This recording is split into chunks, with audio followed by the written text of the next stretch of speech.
What up? What up? What up? Once again, it's your favorite podcast back for another week. Three Brothers, No Sense. I am Tavares Ferguson here with my co-host Razi Mancarella, aka Razi, and Byron Evans, aka Buff. Fellas, tell them what's on your mind today. Well, I just want to say, finally, The Rock has come back to wrestling. That's horrible.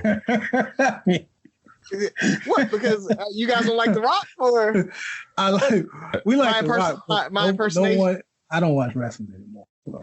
Yeah, we used to be diehard back in the day, man. And yes, your impersonation was horrible too. Yeah, that was just a little more bass in your voice, or I don't know what it was, or just it didn't hit, bro. You knew what I meant. That's all that mattered. I used to be a fanatic, man. I even took Tabitha to a couple of shows like SmackDown and I think Monday Night Raw or something. So, bro, we used to skip school and wrestle in the backyard. We had NWO shirts, man. I remember. I remember. People defected. Every last one of us had like our person that we were. You know, who were you, Razi? Weren't you like? I was X-Pac. Of course, you were X-Pac. Buff, who were you? Were you Buff? No, you were Triple H, weren't you? I was Triple H, yeah. Okay, yeah. I was Bret Hart. That lasted all the way till I worked at Sam's, dog. We used to be out there pushing carts, and I would like spit my Gatorade out like he did in front of customers as they walk by. Y'all were horrible, man. So, Buff, tell the people what's on your mind, man. I used to say this at the end of the show, but I think people that listen are usually probably on their way to turning the show off. So I want to say at the top of the show, guys, we're all over social media. We ask that you follow us. We have a lot of fun on our Facebook page, Three Brothers No Sense. We post all kind of funny stuff, a lot of engagement there. We're on Instagram and Twitter, Three Brothers No Sense. I encourage you to follow all three because all three platforms have different things. We don't post the same thing on all three platforms. So if you're just following Facebook, you're missing out on what's going on the other two. So check us out.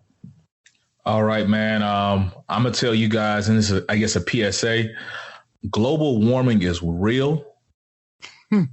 Man, I was out in Tallahassee for homecoming this weekend, and it was 97 degrees in October. That's just ridiculous. And I have concluded that this is not the same sun that we used to play outside in. Somebody switched it. I don't know what happened, and Y2K might have been just that they changed the sun out or some dude. I'm talking about people.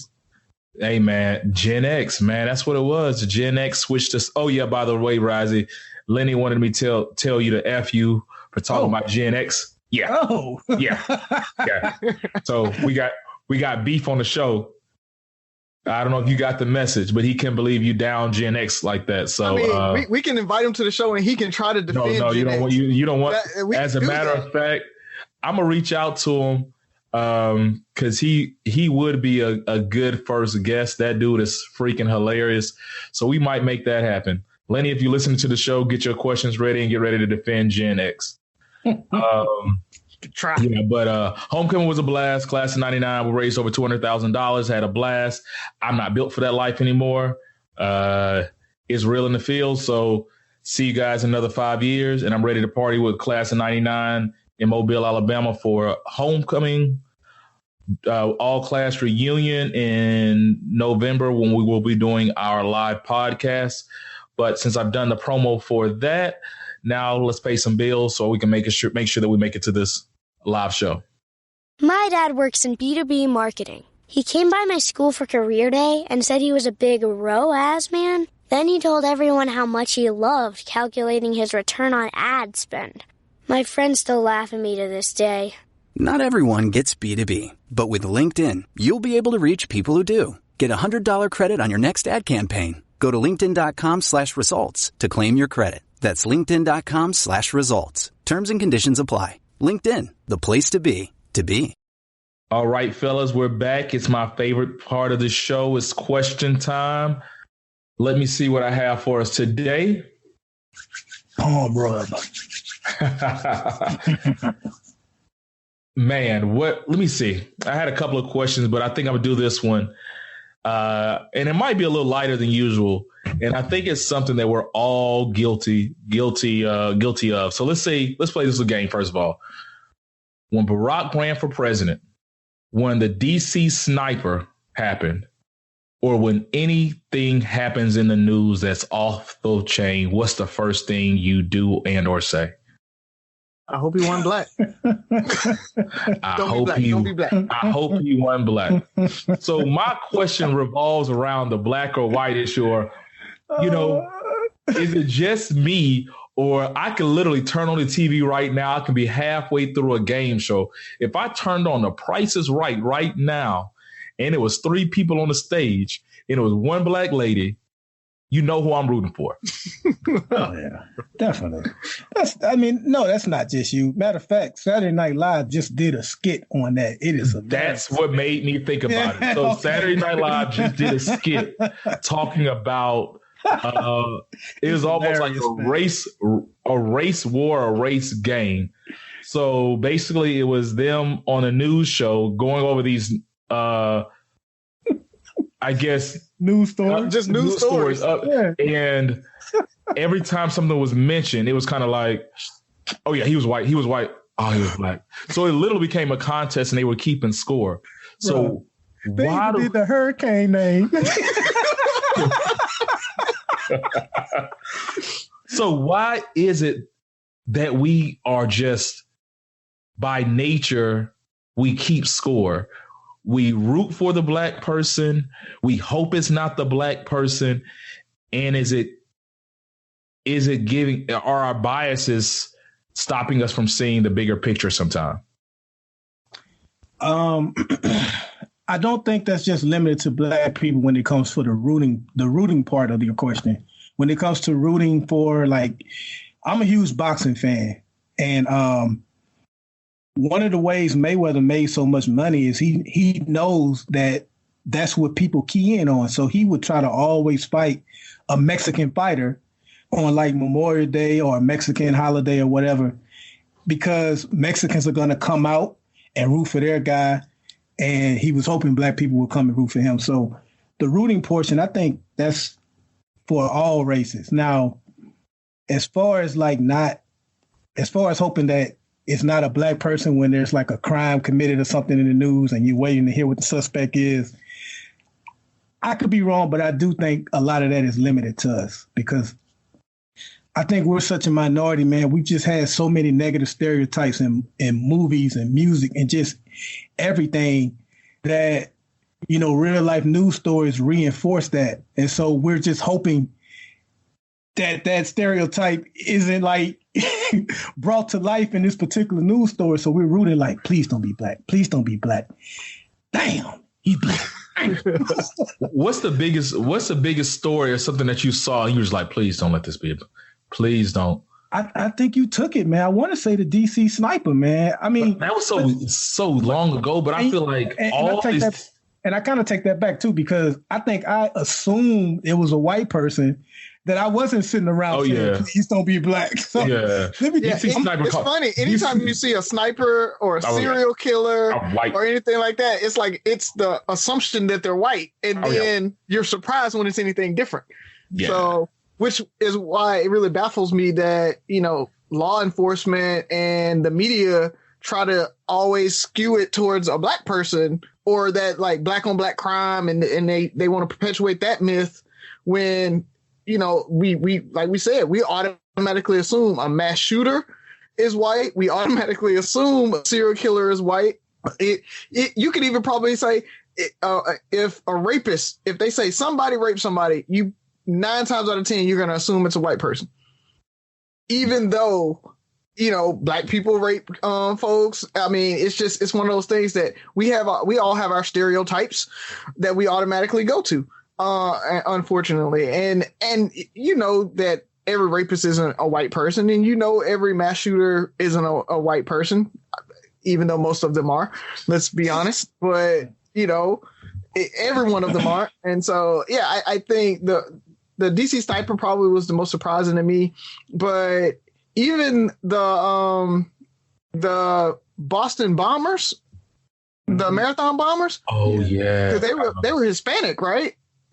I thought they were white. I don't know. No, I think they were like, weren't they like Russian or something like that? They might have been. Is that that's white too though? Yeah. Like, oh, wait, it is. Oh my God. Yeah, you got to be specific, right?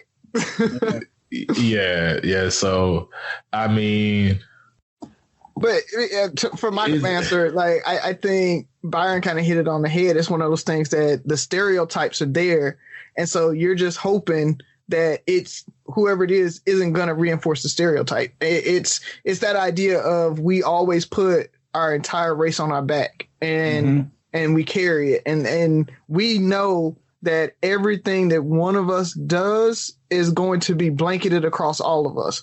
Whereas a white person does something wrong, they're the exception. So white, that whole idea of white is inherently good and black is inherently bad. And so that's where that automatic assumption comes from.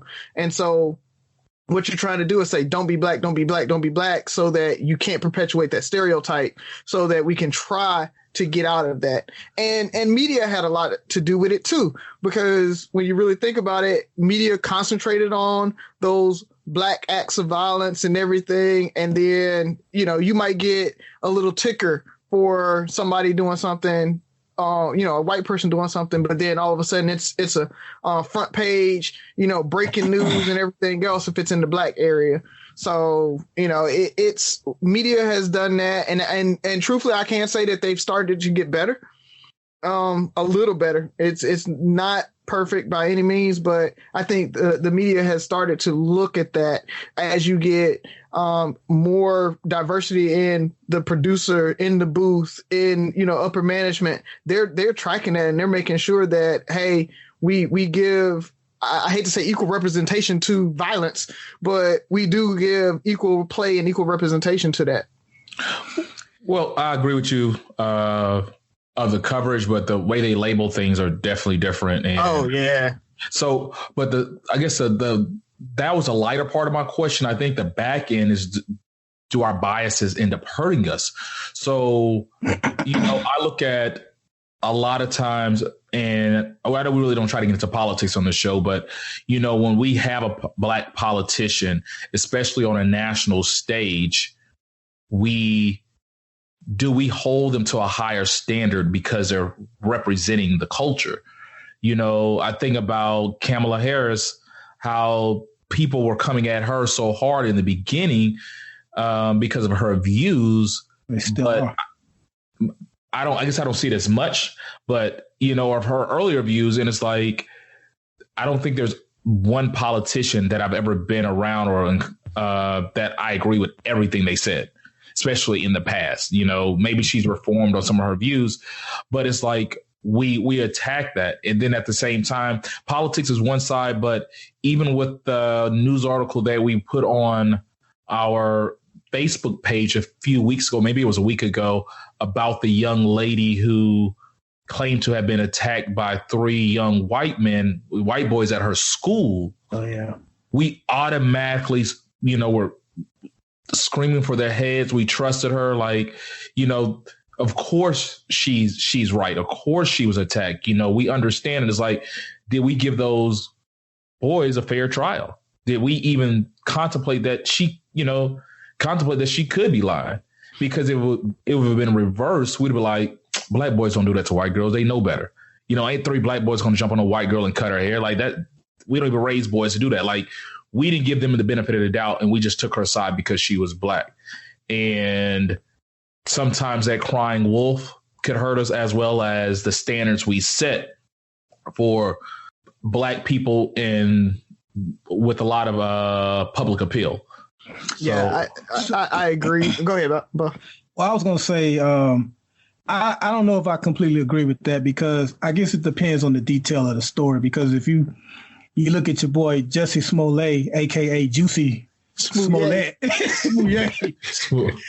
I know some people was riding for him, but those of us that know better, we heard the details of that. We was like, some white people in Chicago that watch Empire enough to know him happen to have a noose and bleach.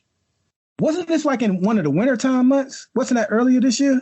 Man, it's like 3 non-wintertime months in Chicago. So it was cold. And they like lynched him or put it around his neck and called him monkey.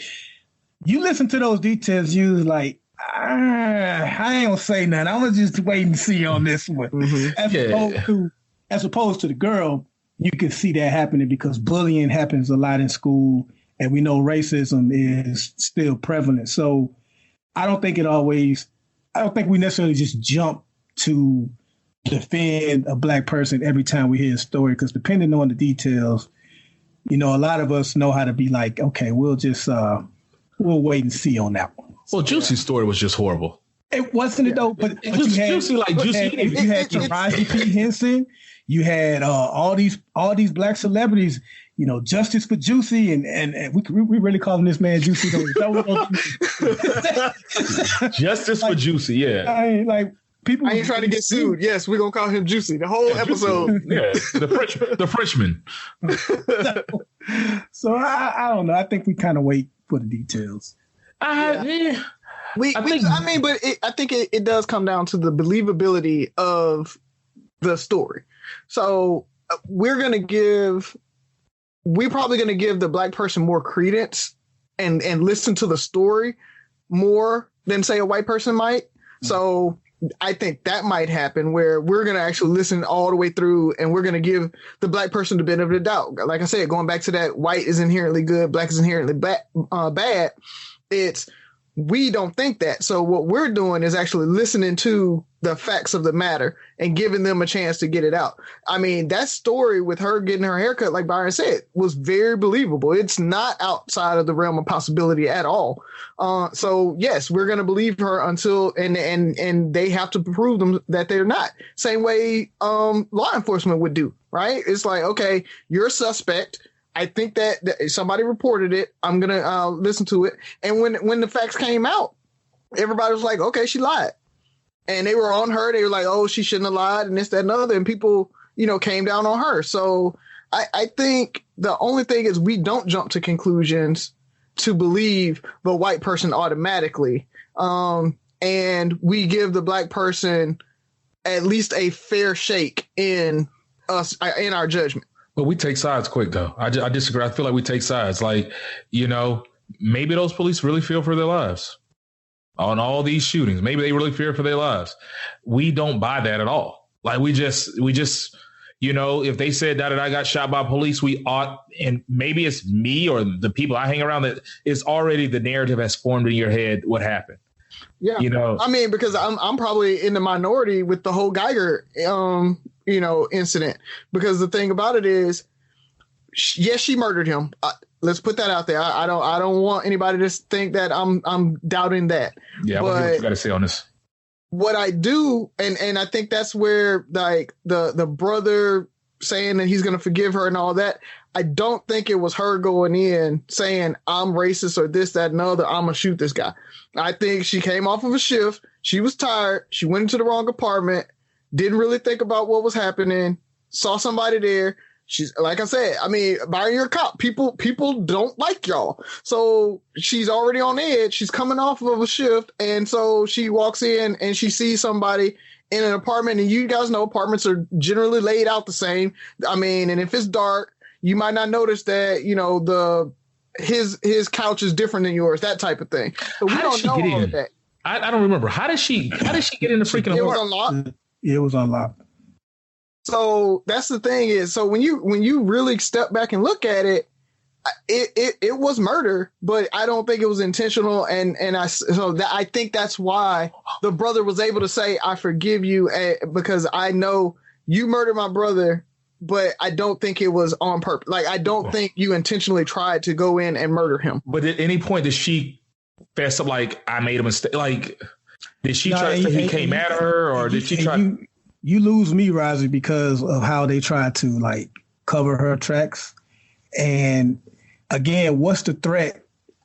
Even if she thought somebody was in her apartment, one of the positions police try to get you in is to sit down, if not proned out. He was sitting down. So I don't want to get into nuances of that case, but like you said, we kind of disagree on that one. Yeah. And to go to Ferg, I don't want to completely dismiss what you're saying on how we take sides, because sometimes I do, every once in a while, we can jump to conclusions. Duke Lacrosse, that whole thing about, what was that, 10 or 15 years ago now, where the stripper was there at the party for all white players and she cried rape. That was easy to believe, but it turned out to be, false. And they, their accusations were much more louder than their exoneration. And so times like that, yeah, we can be off a little bit, but I think overwhelmingly a lot of the times we are justified in taking that side. So like when you said like a police may have feared for his life, I don't think we just hear, cop shot somebody and we automatically, are up in arms about it. It's when we hear that the person was unarmed, 100 yards away. I'm exaggerating, but just on camera running away. Yeah, that's not posing a threat to you. Yeah, so that's when we kind of take sides. Yeah, and I agree. I'm usually that person that I agree wholeheartedly. Like, even if they were scared, they had a chance to run, flee, not make it a deadly shooting. You were scared a big black man came at you. He came at you. He turned around and ran. You fear for your life, but he's running the other direction. You don't have to shoot him in the back. You don't have to walk up on him. Like there's no excuse. I almost shot a kid in Afghanistan. Same here. I get it. You remember? I tell that story all the time. The little kid was running at me. But you almost. Yeah. You had to have some discernment. Like, there's rules of engagement. And my thing, I agree with you, Byron. I don't think it's all racism. Like, I don't think everybody, even if they have some racist or some racist tendencies that lead to unrealistic biases that have these people more demonized or more deadly than in their mind than they should be. I feel like there's probably a certain level of fear or whatever the case may be. But at the same time, you committed a crime. Like, you kill somebody, you pay, maybe you don't get 30 years. You don't get 30 years like a stone cold killer, but the thing I can't agree with how this trial turned out is you killed somebody who was unarmed. You made a mistake. If I did it, I would go to jail. I'm going to go to jail. So my thing is, to me, there should be almost like, look, if you shoot an unarmed person as an officer of the law, there's going to be a certain penalty. So it makes other officers think about, hey, are you sure that this person is a threat enough? Because if you're unsure and you kill this person, you are going to serve some time. In Florida, they have a crime law bill that's called 1020 life. If you commit a crime with a gun, it's 10 years. And I'm just exaggerating. I'm kind of remembering it as I was in Florida, but it was like 10 years with a gun, 20 years if you brandish a gun. If you fire the weapon, it's life. So when you go into a crime in Florida, you know what you're going to get. You know what the deal is. Like, it's no slipping up. Like, okay, if I have a gun while I commit this crime, I'm eligible for 10 years in prison. Go ahead. No, like, and so if you're a police officer and you shoot an unarmed person, hey, I'm not saying you need to get tried for complete murder and face life in prison, but hey, you might be in prison for 5 years. Like, it's a minimum 5 years. Well, pay the price like a civilian. So the two things I want to say, we can jump to the next topic, is one, Ferg, Razi, and myself, we're harping on race because that viral video that went around about 3 weeks ago with the naked white man who had just killed his family and like literally is chasing the police officer. Mm-hmm. He still was apprehended without a shot fired. You know what I mean? So we as black people, we see that. And you look at the numbers within the police departments, Razi mentioned I'm a cop. Like, there are statistics that show that police officers are inherently, they see black people more as a threat than white people. They see black males much older than what they really are, much stronger than they really are. You think about Mike Brown and how that officer said that he felt like he was in Hulk Hogan's arms or whatever. So there is the inherent threat of just being a black person. They don't even have to be armed. And the second thing I want to say is we really have to know these laws when we're talking about these type of cases, because unarmed isn't necessarily always unarmed. So if you have an unarmed person that wrestles with a cop and he gets shot, that's not really an unarmed shooting, especially if the cop is like 5'7", 150 pounds. If he's fighting somebody that's 230 pounds and 6'8", clearly that person can beat that cop up and they can take their weapon and they're no longer unarmed.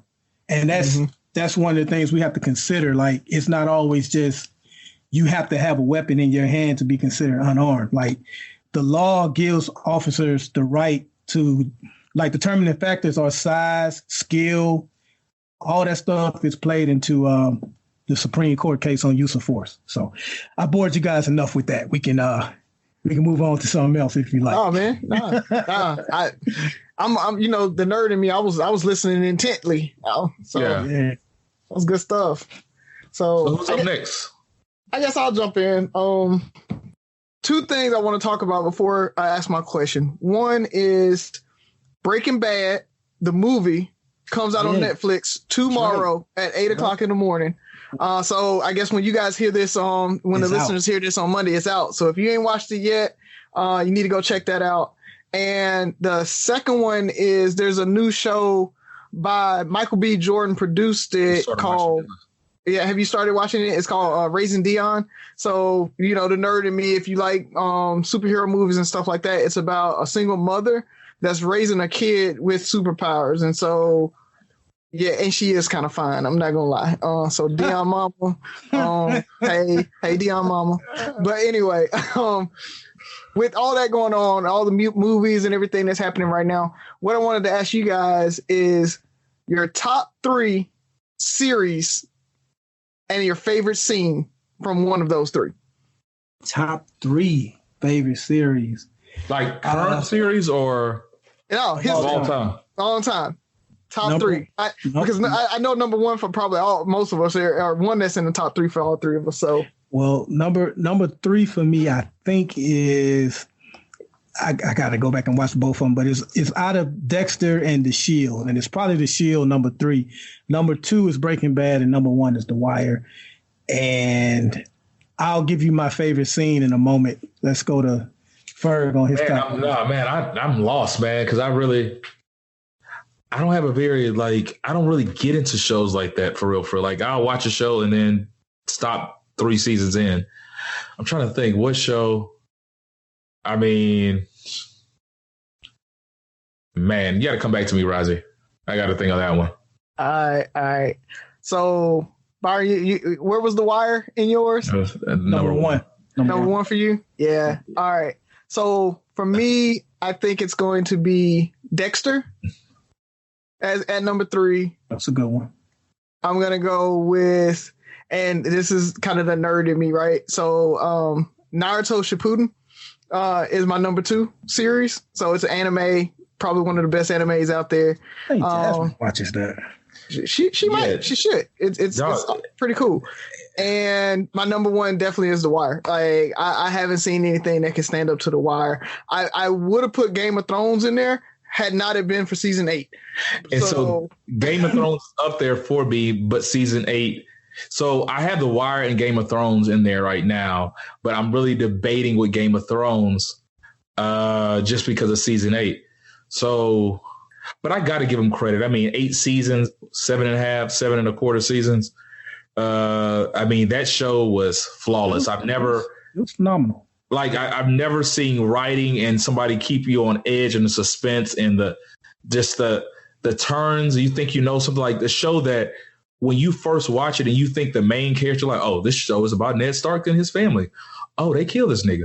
Like, it's like, hey, is he gonna be a ghost? Like, you don't know. If that ain't a show quotable, they killed this. Like, oh man.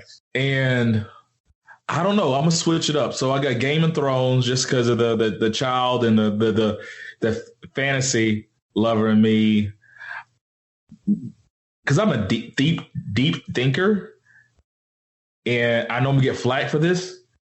This Is Us is probably one of the best written shows I've ever seen in my life, dude. Yes. Like the things they touch on, the way they tie things together. I mean, I've talked about it with family members and stuff like that. It made me re-examine my relationships with siblings and how we view things differently. So I think for those reasons, you know, my wife as well, we talk about those things and just realize that. Then, of course, The Wire, man. It is what it is. Actually, I don't even say The Wire because everybody says The Wire. So don't be hating just because everybody says The Wire. Man, it is immaculate. I gotta get in front of the audience. I gotta give you guys credit because I bleeped on Game of Thrones for years, and y'all was telling me how good it was. I was like, I don't want to see a show about dragons. I don't want to see it. I finally, after about 4 attempts, because I would fall asleep on the first episode every time, I finally gave it a chance. And it is a great show. It's easily top 10. It's probably top 5 for me. Season 8 did mess it up, but it's still a great show overall. I'm gonna do Breaking Bad. That's my last one. Breaking Bad. Just because, like, I think God. I mean, when he turned evil, when you start seeing this dude just become a maniacal, just criminal mastermind. You like, say my name. Yeah, I was like when he killed, like, I mean, gosh, man, I don't even know, man. So the second part of your question, Razi, is unfair to pick just one scene, but I make it a little hard. I would have to watch all 5 seasons again, but I think so. I'm gonna give you a favorite scene and a favorite line, and you're gonna have to bleep out some of my favorite lines. So I'm letting you know that right now. Favorite scene. One of my favorite scenes from The Wire is, for those that that haven't watched it, this character Stringer Bell, he brought all the drug dealers from Baltimore. They were sitting down like a council, almost like Congress meets. And he had his like sidekick or whatever. This dude was taking notes. So at the end of the meeting, Stringer Bell walks up to him. He's like, "What are you doing?" He's like, "Oh, I'm keeping track of the minutes. You told me to keep track of the minutes, so I'm keeping track." He said, "Nigga, is you taking notes on a criminal conspiracy? Is you crazy?" So that's one of my favorite scenes. And my favorite line, this might be my favorite line, like I may not even have to think about anything else, is a character named Bunk and Lester Freeman. They at the bar drinking, and I forgot what brought this conversation up, but Bunk said, "I'm just a humble motherfucker with a big dick." And Lester Freeman said, "You give yourself too much credit." And Bunk replies, "Okay, I ain't all that humble." That's my joint right there, man. So, that's what I got. Byron, I don't know. I can't follow it up, man. Like, I don't know, man. I always say Byron is the best storyteller out of all of us, man. It's like that was a. What you got? It's your question, Razi. So what you got? It's my question, but I can't tell a story though, so mine's not going to be all that great. But I really do think my favorite. I'm a big underdog type person. I love the underdog or the forgotten character. And so going back to Naruto. So once again, y'all probably ain't never seen it, but there's a character on there called Rock Lee, and so he's the only. Bushy eyes. Bushy eyes. Yeah. Or bushy brow. Bushy brow. Yeah. Yeah. So bushy brow, like Rock Lee can't use ninjutsu. And so the whole premise of the show is they're ninjas. And so he's the only one that can't use ninjutsu in the whole doggone place. And so, but he works hard and he trains his body, and he's basically the best kung fu fighter in the freaking world. And so, why are you over there laughing, Byron? This is not because I just thought of another funny line. I'm sorry. I'm sorry, man. Keep going. You're not supposed to let the audience know I'm laughing, man. Nah, man, nah. So Rock Lee trained all his life, and he goes up against this dude named Gaara of the Saiyan. And so they're trying to do this whole, they have to kind of graduate ninja school. And so they got to fight other people. So he fights basically the strongest character in the world at the time with Gaara. This is this dude that can use sand and all this stuff. And so he's getting his butt whooped because Gaara is like super strong. And so he jumps on this like giant Buddha, and his master says, okay, you can take off the weights. And everybody's like, man, what is taking off a little ankle weight's going to do or whatever? And he pulls them off and he holds them out. He holds his arms out and then he drops them from the giant Buddha. And when they hit the ground, it makes like this huge explosion, like dust falls up. Like it's like a bomb went off by him just dropping those. And then he starts like whooping Gar's butt. Like he can move super, super fast. Like nobody can keep up with him.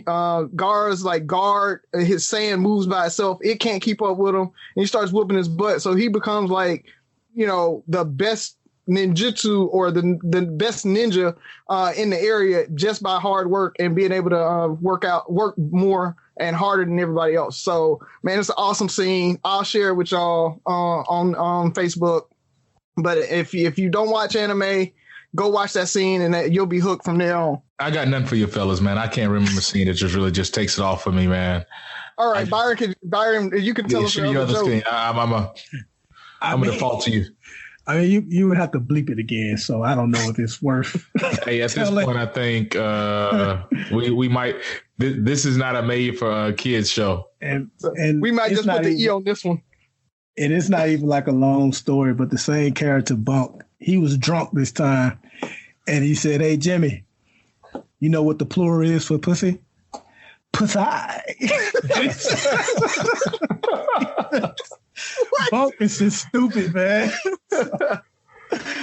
But man, is it on me? Yeah, man. Yeah, it's on you. So I've been going back and forth on which question I was going to ask. So I guess I'll ask this one this week and maybe the other one next week. We're all fathers, as we stated time and time again on this show. And it's something that I think about all the time now. And my question to you guys is, what did you get wrong? You know, like your perception of parenthood before you actually became a parent. And once you became a parent, you learned, man, I was completely wrong about this or about that. Is there anything that you were completely wrong about before you were a parent that you learned otherwise once you became a parent? Oh, man, I'll go with this one. I thought I would have more time to influence my daughter's personality. I did not realize kids were born with freaking personalities. Like they are who they are from day one. Like my daughter Sky's 4 years old and Sky is Sky. Like she's a loving, freaking sensitive, just can have an attitude, smart mouth. Like you thought you would be able to influence them more, like, or how they act or what they would be attracted to or the things they would be interested in. I mean, you still, to a certain extent, you still have a play in all that, but it's like these kids they're already them, you know, like I was molding in my mind when my wife was pregnant, I'm molding what my daughter was going to be like or who she was going to be and how I was going to influence this. And man, I don't have a prayer, man. That girl's she's playing me. She's already figuring out how she's going to mold me into who I'm going to be. That happens. Yeah. For me, I thought that I wouldn't be as hard or disciplined as my family was or as my dad was. I remember this one incident. My dad had a tumor in his throat when I was 7, 8, somewhere in there. Maybe even 10. I can't remember the exact time. So yeah, he had and so he had a surgery to remove it. It wasn't cancerous, but he was in the hospital for a few days, had a trach, you know, all that. And so it had to be a little bit older, probably around 10 or 11, because I had started feeling myself while he was gone, thinking I'm the man of the house, this, that, and the other, kind of doing, you know, running over my mom a little bit or whatever. And so when he came back, even though he was like super weak, you know, just getting out of surgery, whatever, can't really talk. And I did something, I said something, and, you know, my dad got on to me. He couldn't do much because he could barely like walk and talk and everything, but he got on to me. And I was like, I wish you were back in the hospital. And my dad, Yeah, man. It's like thinking back on it, like I felt bad. Like I feel bad now still about saying that. You should call Dad and apologize again. Yeah, because you should call Dad, and I'm gonna check up. I'm gonna hit Mom tomorrow to make sure you call too.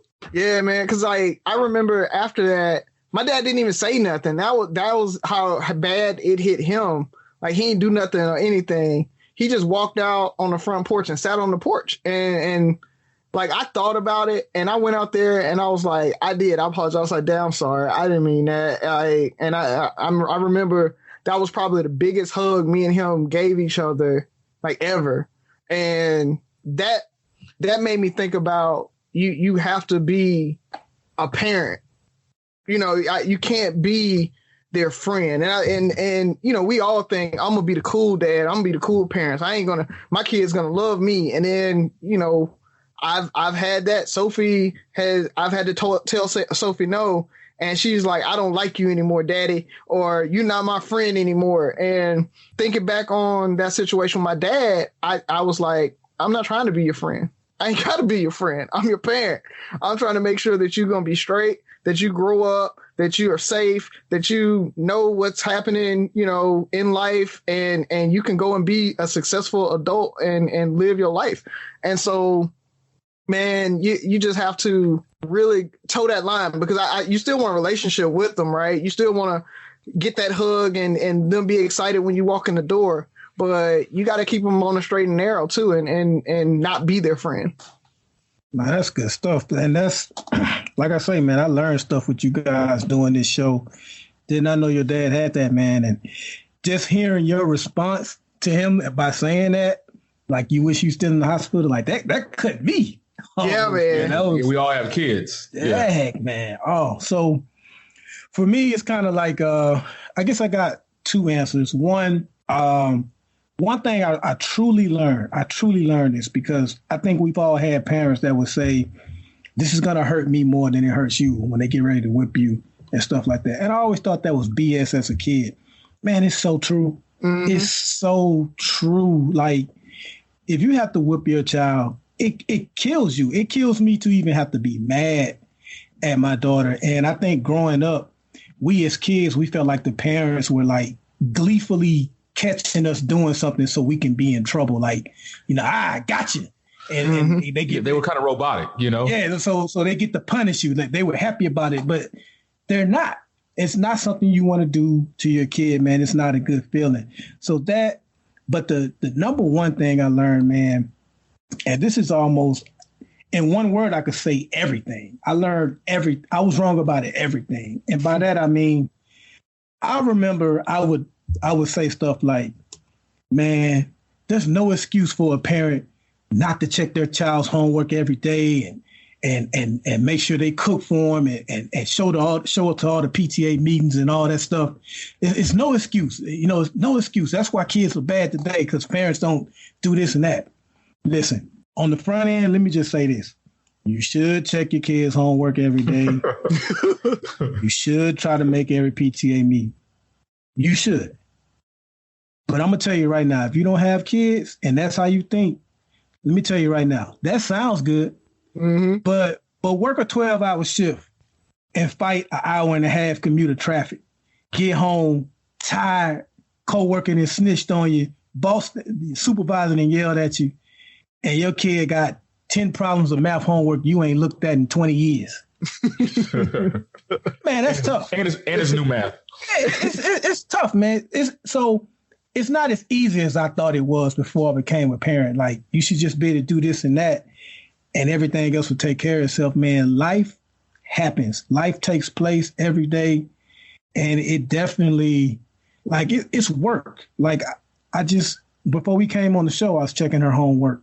And I'm telling you, man, like, it can really be work, and it's not as easy as you think. And we just have one kid. So you guys, you know, Ferg with 2, Razi, you have 3. Like, I can only imagine what you guys are going through, man. So much respect to y'all. But I just want to take this time to just say I was wrong about a lot of stuff, man. Mm-hmm. And I agree with you on that, Byron, because I think when you say that, what I think about your question now, after you say that, is like, I've learned to respect what my parents went through. Yes. And accomplished way more. And I have way more tools to do what I need to do and what I want to do than they did. In probably a better time or easier time to raise a kid. But like you're saying, not just working a 12-hour shift or it's still being yourself, and learning how to prioritize, not lose yourself in it, not beat yourself up with guilt when you don't do something or can't do something or feel obligated to do everything. You know, it's a balancing act. You know, I remember playing football, running track, playing soccer, and not having my parents at every game and stuff like that, and feeling some sort of way. You know, when I'm a parent, I'm being my kids everything, and I'm almost like, my daughter's 4 and she's starting to want to do stuff. I'm like, man, what can I get her into that last an hour on Sunday for the rest of her life? Like, you know, like track meets last all day. Softball and baseball tournaments last all weekend. You know, like, man, that's a lot of time. And it's just, I don't want to lose myself. You know, my mom was working a 9 to 5, selling plates on the weekend, going to church and stuff like that. She really didn't have time for herself. But not being so judgmental, then also thinking about, you know. And weekends are precious, man. Yeah. You know, when you working, you know, you look forward to that weekend. I know, Razi, last week you mentioned you're a soccer coach, and like, I don't know when your son's games are, but like, you wait for the weekend. It's like, oh, I don't have to get up, get moving. Yeah, I can lounge around the house and slow play it. Yeah, you can't do that. And like, my daughter about that as a kid, man. Like when I played football and the baseball, I didn't think about the sacrifice my mom was making, just taking me to practice. Like, that hour. Like I have to take the kids to gymnastics, not at Jenica's in Tuscaloosa at school, and sitting there for that hour, I'm like, oh my God, this is the worst. This is the longest. When are they finished? They just doing cartwheels. Like, hurry up! But you just got to be there for them.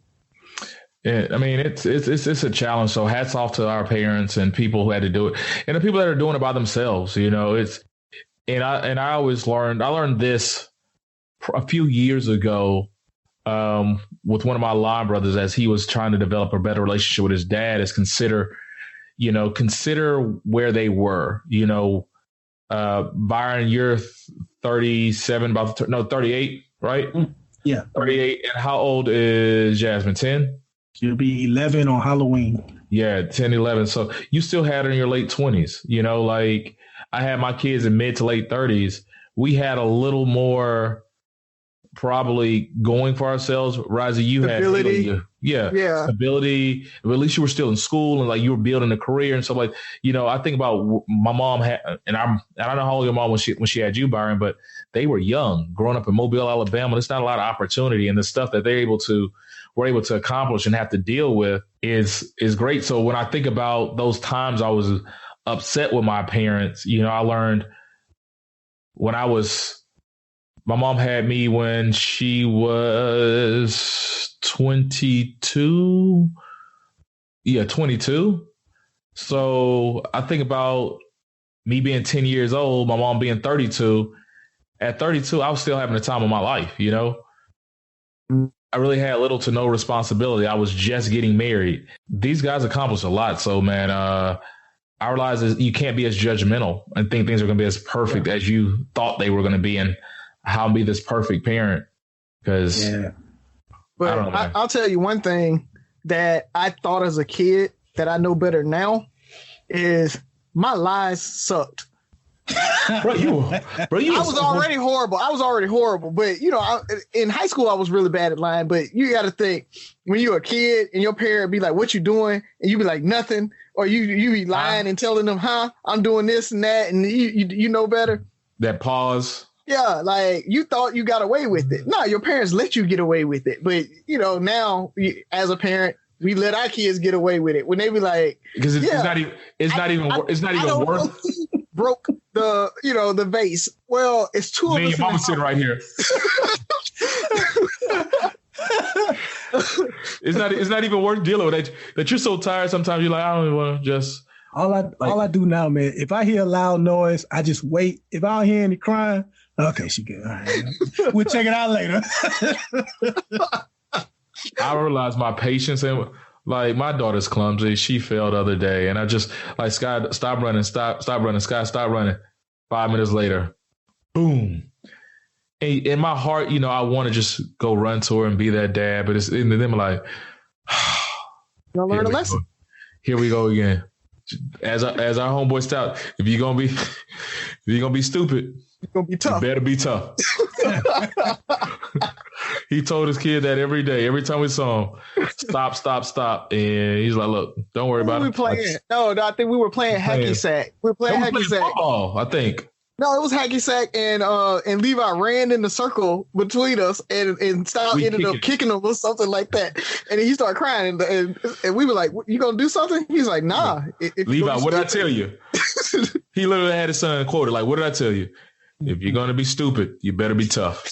And I'm like, Lord. So, another great show, fellas. I had a blast talking to you. It's been real. What do you guys have in your mind? What do you want to leave the audience with?